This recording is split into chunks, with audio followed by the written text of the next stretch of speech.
Bendiciones a todos, Dios los bendiga. Por favor, pongan toda su atención en el estudio de hoy. Ayer decíamos del título que puede ser un poco fuerte. Advertencia a la iglesia sin el Espíritu Santo. La palabra de Dios dice en Hechos 2:42-47, parafraseando, que la primera iglesia tenían todo en común. Incluso nadie tenía necesidad de nada porque compartían todas sus necesidades. Alababan a Dios, adoraban a Dios, estudiaban la palabra y todo lo hacían en amor y unidad. Hoy en día es urgente que despertemos y que no sigamos en nuestro egoísmo. La gran paradoja de la mayoría de la gente y más de los cristianos es que todos decimos que amamos a Dios, pero cuando se trata del prójimo es otra cosa. Primera de Juan 4:8 dice que Dios es amor y el que no ama es porque no ha conocido a Dios. Es más fácil cantar en cuatro paredes, encerrados, cómodos, a un Dios que no conocemos, que amar al prójimo que vemos. ¿Y cómo puede ser esto? Dice Primera de Juan 4:20 que no podemos decir que amamos a un Dios que no vemos y odiar al prójimo que vemos. Planeamos convenciones, campañas, incluso misiones a otros países, pero olvidamos a quien tenemos cerca. Jesús mismo lo dijo en Mateo 25:31-46, que demos de comer al hambriento, de beber al sediento, que visitemos al enfermo, al preso, y que cuando lo hacemos a Él. Pero olvidamos que la esencia principal de Dios es el amor y que todos podemos ser útiles desde el lugar en que estamos, como Pablo lo dijo en Primera de Corintios 3:6-8. Unos siembran, otros riegan, pero la gloria siempre será del Señor. Tristemente, la iglesia se ha convertido en un club social, un centro de entretenimiento, olvidando el propósito principal, seguir el ejemplo de Jesús. Como dice Mateo 4:23 y 24, que Jesús recorría todas las aldeas de Galilea, enseñando, predicando, orando por los enfermos y liberando a los endemoniados. Pero ¿qué haremos? ¿Seguiremos indiferentes diciendo que tenemos fe pero sin hacer nada? Cuando la palabra de Dios dice en Santiago 2:14-17 que no podemos decir que tenemos fe sin obras. Seguiremos diciendo que oraremos para que Dios obre, pero sin ayudar, sabiendo que podemos, cuando Primera de Juan 3:17-18 dice que no podemos decir que oraremos por las necesidades de la gente cuando podemos ayudarles. Fuimos creados para adorar, pero hemos olvidado que la adoración va acompañada de misericordia al prójimo, como dice Hebreos 13:15-16. ¿Qué haremos? ¿Qué haremos como iglesia? ¿Seguiremos dormidos o le pediremos al Espíritu Santo que nos despierte? Por eso el título, Advertencia a la iglesia sin el Espíritu. Hoy en día pensamos que el ser llenos del Espíritu se trata solo de profetizar. Pero ¿se me permite profetizar? Soy consciente de que uno se mete en problemas cuando intenta hacer algo por sus propias fuerzas, sin ser guiado por el Espíritu. Sin embargo, en base al estudio de las Escrituras, las lecturas sobre la historia de la Iglesia y las oraciones acerca de este tema a lo largo de todos estos años, podemos llegar a una conclusión que es el fundamento de mi profecía o de la profecía del Señor. Y esto es producto de nuestra pasión por Dios y de nuestro amor por la Iglesia de Jesucristo. Debemos reflejar que amamos a la Iglesia del Señor con cada fibra de nuestro ser, desear hacer todo lo que esté a nuestro alcance para identificarnos con la Iglesia y ayudarla a avanzar de manera que le rinda honor a Jesucristo. Recordemos que la función principal del Espíritu Santo, Jesús la dijo en Juan 16:14, Él me glorificará a mí. Pero duele ver a la iglesia en este estado, sabiendo que la solución es algo tan simple como humillarnos en oración a Dios. Si no hacemos algo, la próxima o las próximas 2 generaciones de cristianos van a enfrentar un desafío que no podrá solucionarse en el plano natural. A lo largo de la historia, Dios ha escogido a personas específicas para romper con las estructuras de la iglesia y comenzar de nuevo basados en la autoridad bíblica. Lo que está sucediendo de manera universal no puede solucionarse desde una perspectiva espiritual y es muy probable que Dios quiera volver a comenzar. Por eso oremos para que esto suceda lo antes posible. Cuando leemos acerca de la historia de la iglesia, leemos acerca de los avivamientos y cómo Dios desechó todo lo que estaba hecho para comenzar de nuevo. Y puede que suceda. Oremos para que así sea. A no ser que nos rindamos al Espíritu Santo de forma genuina, nos enfrentaremos a un grave problema. Nos hemos convertido en una cultura de cristianos que intentan hacer la obra de Dios, pero separados del Espíritu Santo. Y si bien lo reconocemos, eh, no lo hacemos en nuestra vida diaria, ni en nuestras vidas. Y al igual que sucedía en el Antiguo Testamento y con la nación de Israel, hay muchas personas el día de hoy que creen ser aquello que Dios quiere que sean. Creen, como lo creía Israel, que nada malo puede pasarles. Y por eso seguirán avanzando de la manera en que siempre lo han hecho. Y pareciera que uno de los pasajes más alarmantes del Antiguo Testamento es apropiado para lo que sucede en la actualidad.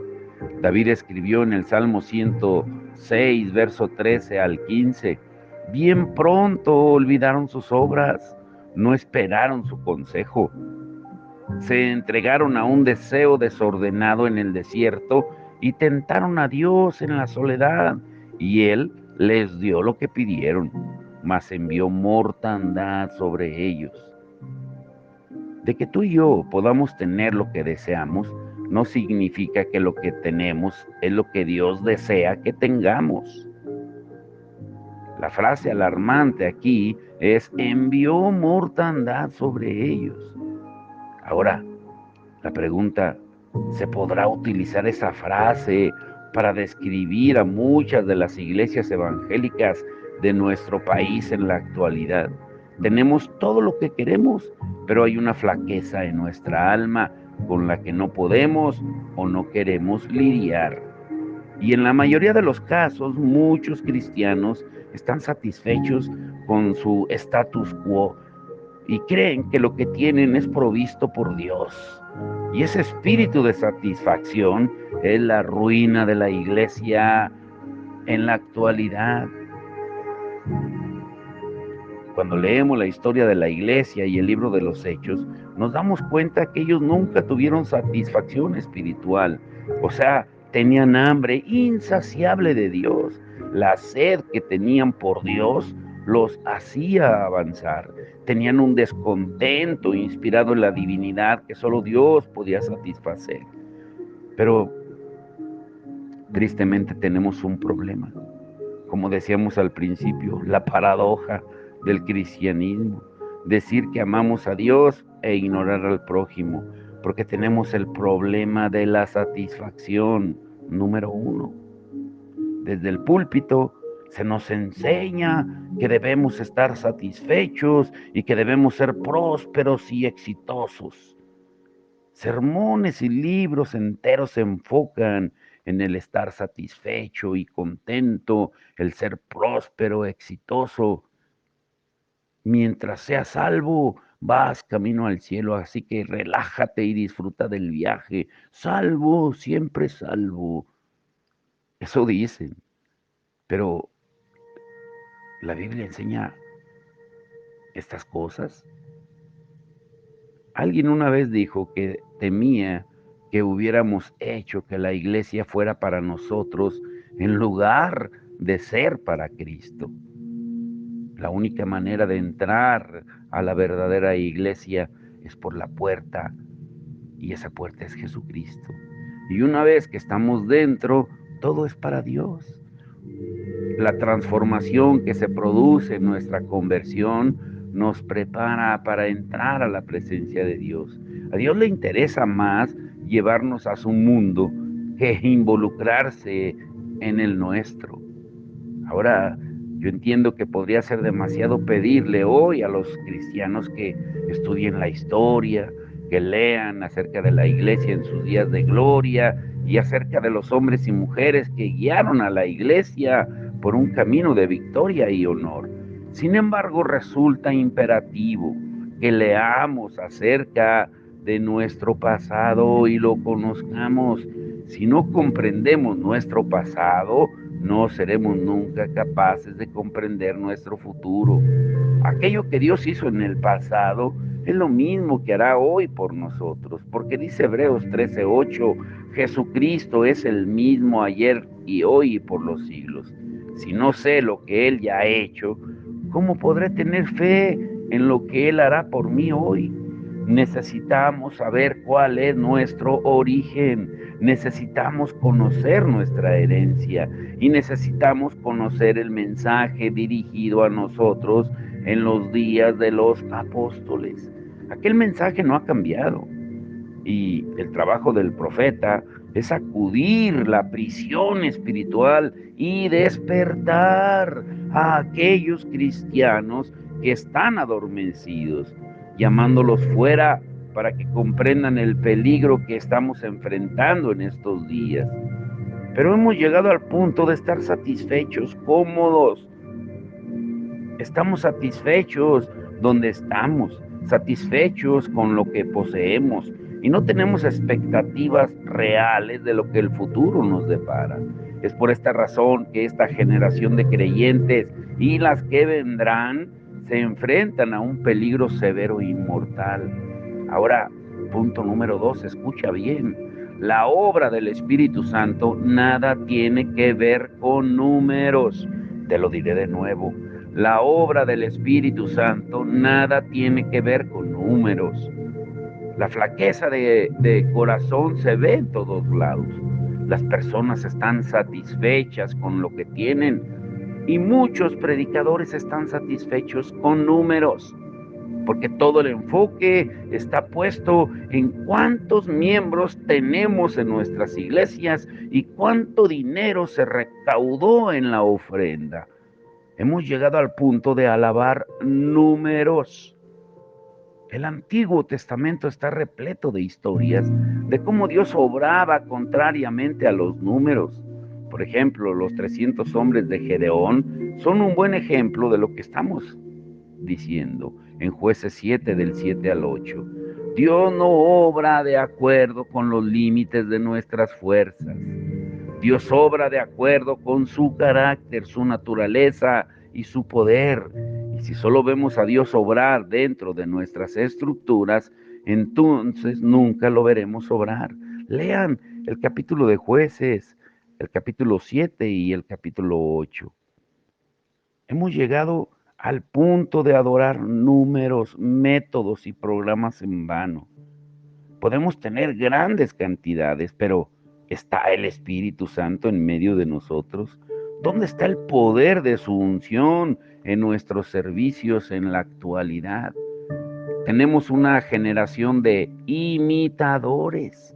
Sin embargo, están imitando lo externo. Predicadores gritones que creen que porque más gritan, más unción tienen, haciendo circo, maroma y teatro, tratando de manipular al Espíritu Santo. Pero necesitamos una generación que imite, pero al Espíritu Santo, no que nosotros tratemos de manipular. Dice Romanos 14:17 que el reino de Dios es justicia, paz y gozo en el Espíritu. La manera de imitarlo no es limitando sino imitando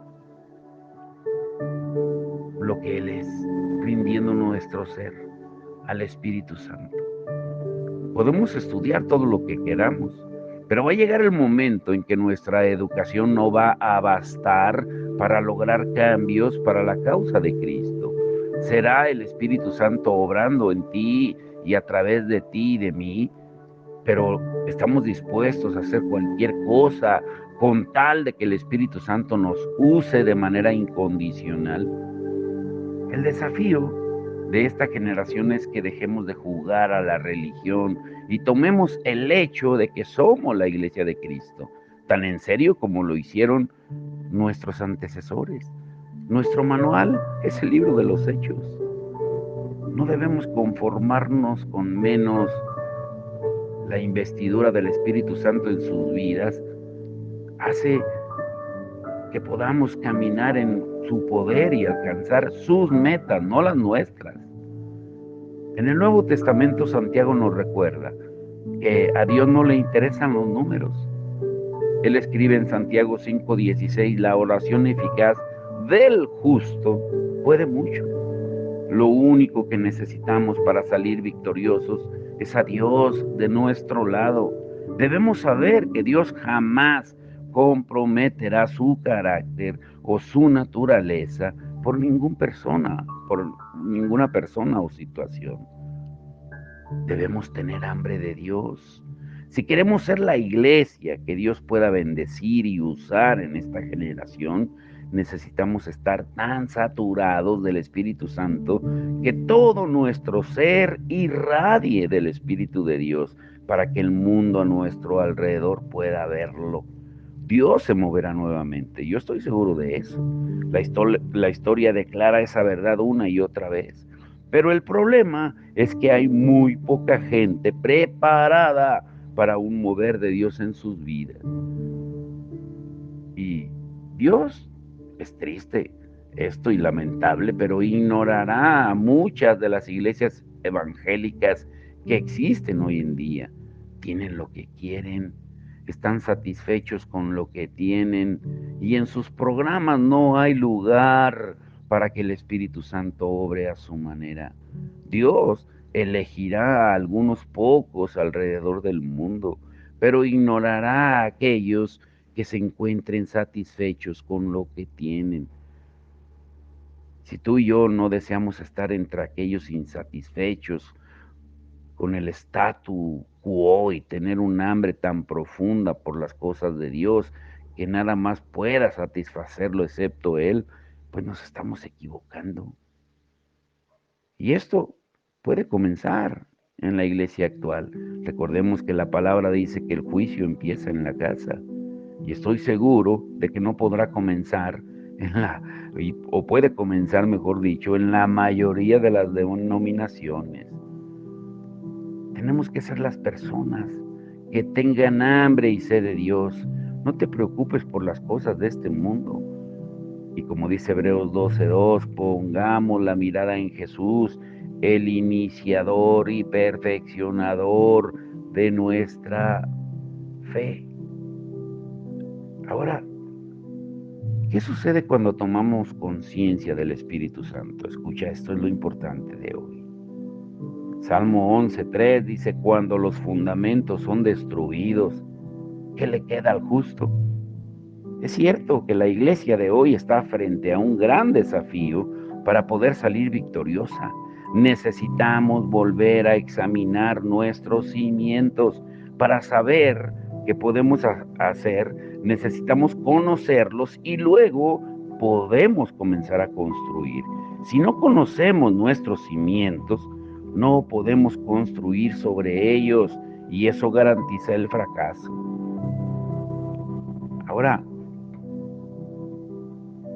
el Espíritu Santo, a lo largo de estos estudios, utilizaremos las expresiones Espíritu Santo, Espíritu de Dios, y cuando lo hacemos nos estamos refiriendo a la misma persona, incluso Espíritu de Cristo o el Espíritu del Padre. Pero, ¿cómo Él se relaciona con las demás personas? Con el el Espíritu Santo con el Hijo y con el Padre? ¿Cómo influencia nuestra vida? Escuchen bien esto es importante. Al hablar de la Trinidad, debemos comprender que las tres personas son iguales en todos los aspectos, el Padre, el Hijo y el Espíritu Santo. Las Escrituras podrán presentarlos de distintas maneras, pero no existen diferencia entre las tres personas de la Trinidad. Lo que uno es, los otros dos también lo son. Y por ende, debemos dejar bien en claro que cuando hablamos del Espíritu Santo, nos estamos refiriendo solo a Él a modo de presentar su obra. Pero muchas veces el peligro se encuentra en no tomar en cuenta al Espíritu Santo. En la iglesia de hoy no negamos al Espíritu Santo. Después de todo es parte de nuestro credo y creemos que existe. Y no puedes ser un cristiano evangélico si no crees en la Trinidad. Pero entonces, debe ser nuestro verdadero cimiento?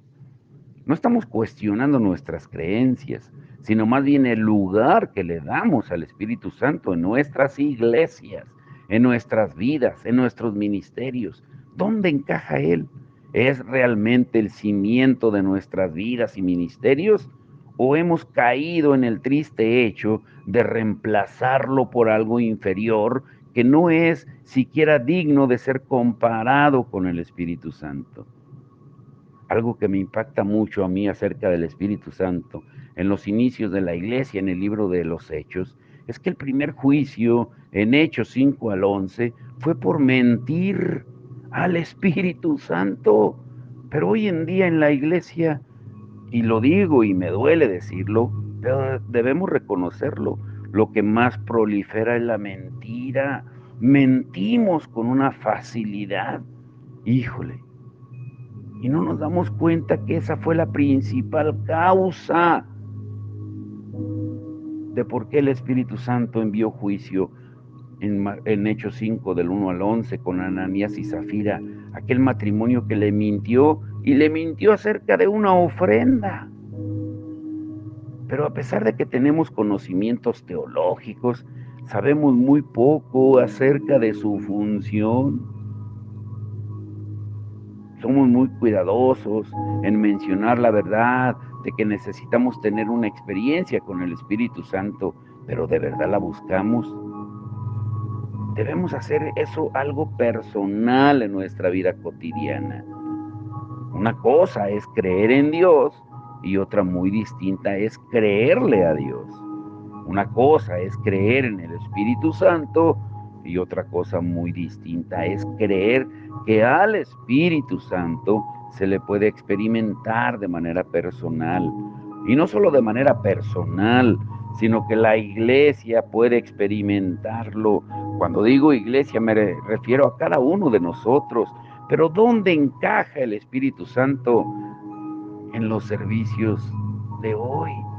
Es posible que lo hayamos reemplazado sin darnos cuenta. Es posible que hayamos sustituido la posición y autoridad del Espíritu Santo en la iglesia por frivolidades, por cosas humanas, por programas humanos. En muchos casos la iglesia de hoy se parece más a un club social, un lugar para reunirse, divertirse, hacer amigos, hacer cosas juntos y luego volver a casa y a nuestras vidas diarias. Si lo que hacemos los domingos en la mañana es completamente diferente a nuestras actividades y prácticas del resto de la semana, pues es probable que estemos siendo hipócritas.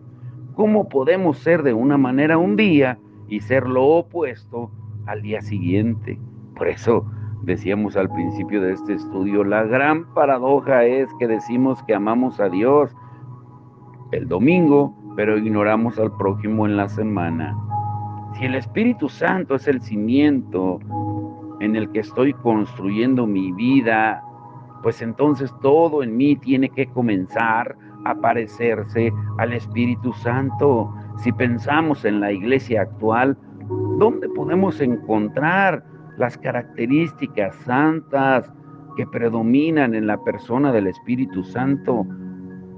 ¿Dónde podemos encontrar su fruto? Como dice Gálatas 5:22, 23. El fruto del Espíritu, ¿qué es? Amor encabeza la lista. Gozo, paz, paciencia, fe, bondad, mansedumbre, templanza, dominio propio.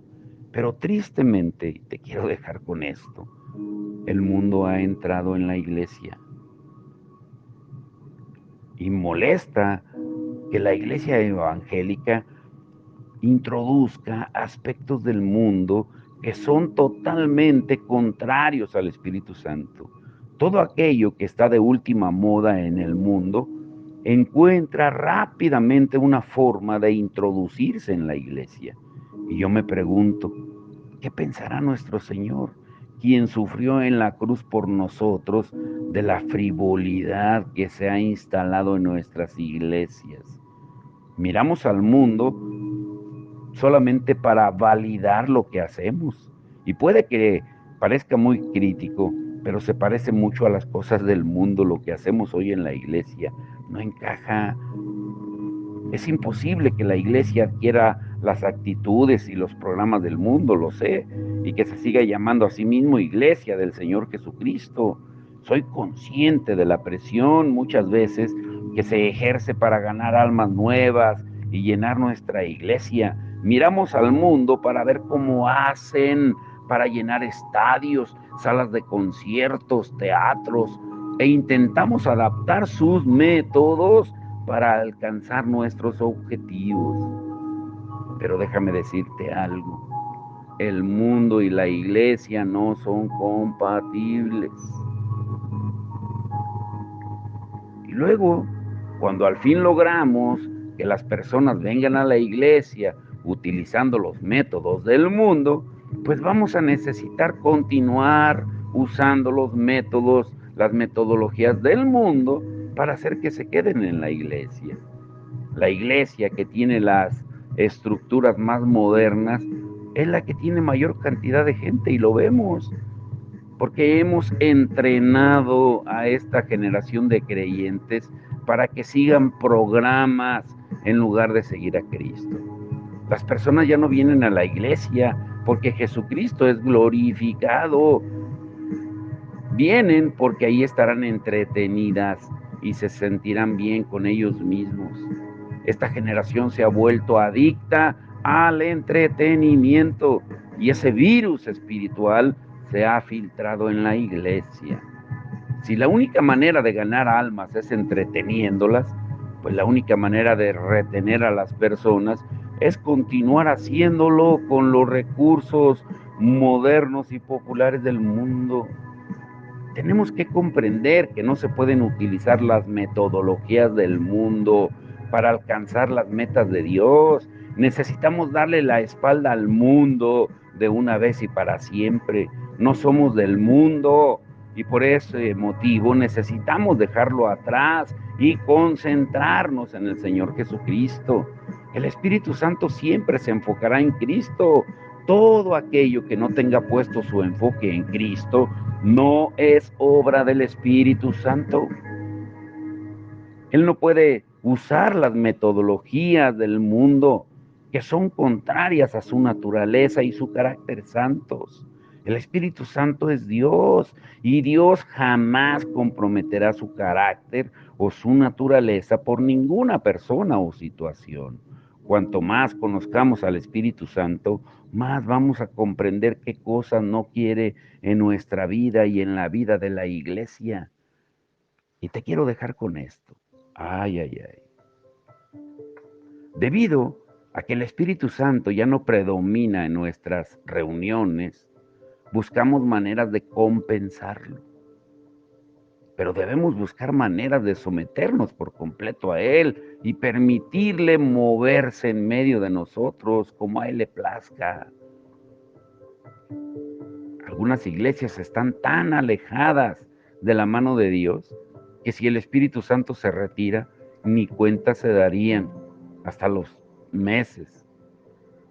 Pero déjame ser muy claro, no creo que el Espíritu de Dios se vaya de forma definitiva de la iglesia, porque la promesa del Señor Jesucristo fue que Él estaría con nosotros para siempre. Pero sí creo que puede irse a un lugar contristado, o puede irse a dormir, como sucedió con Jesús en la barca, y no darse a conocer, con lo cual tengamos que sobrevivir sin Él por algunos años. Tan trágico, pero a la vez tan real para las iglesias de la actualidad es eso. Los líderes, los ministros, pastores evangélicos están intentando llenar un vacío que solo el Espíritu Santo puede llenar. Y te dejo con esto. ¿Qué es el Espíritu Santo? No quién es. ¿Qué es el Espíritu Santo? ¿Mm? Mañana lo veremos. Vamos a orar. Padre, en el nombre de Jesús, te damos todo el honor y la gloria, Señor. Gracias por tu amor y tu misericordia. Gracias por advertirnos, por tu advertencia, Señor, a la iglesia sin el Espíritu. Porque nos damos cuenta, Señor, que cuando no está el Espíritu Santo dirigiendo, guiando a la iglesia, al pueblo, a nosotros, a cada uno, nos parecemos más al mundo que a ti. Porque buscamos metodologías, métodos, estrategias humanas para atraer a la gente. Cuando tu palabra es muy clara, dice que tú añadías a la iglesia a los que habían de ser salvos por la manera de comportarse de la iglesia, que tenían todas las cosas en común, que compartían el pan, las oraciones, la enseñanza. Y había dos características que los identificaban diferentes al mundo: el amor y la unidad. Señor, la gran paradoja es esa. Todos decimos que te amamos, te cantamos, bailamos, gritamos, danzamos, encerrados en cuatro paredes. Pero cuando se trata de ayudar al prójimo, es otra cosa. Tú mismo lo dices en 1 de Juan 3, 17 y 18. ¿Cómo podemos decir que amamos a Dios cuando vemos a nuestros hermanos en necesidad y no los ayudamos, pudiéndolo hacer, y solamente les decimos, vamos a orar por ti? Y tú lo llamas llanamente hipocresía. Necesitamos sacar al mundo de nuestros corazones para que de verdad reine tu espíritu en cada uno de nosotros. Te damos todo el honor y la gloria, Señor, y que tú te glorifiques diariamente en nuestra vida. Que ese sea nuestro propósito, el propósito único, más importante del Espíritu Santo: glorificar a Cristo en nuestra vida, porque solo somos espejos de tu gloria. Te damos todo el honor a ti, Señor, en el nombre de Jesús. Amén y amén.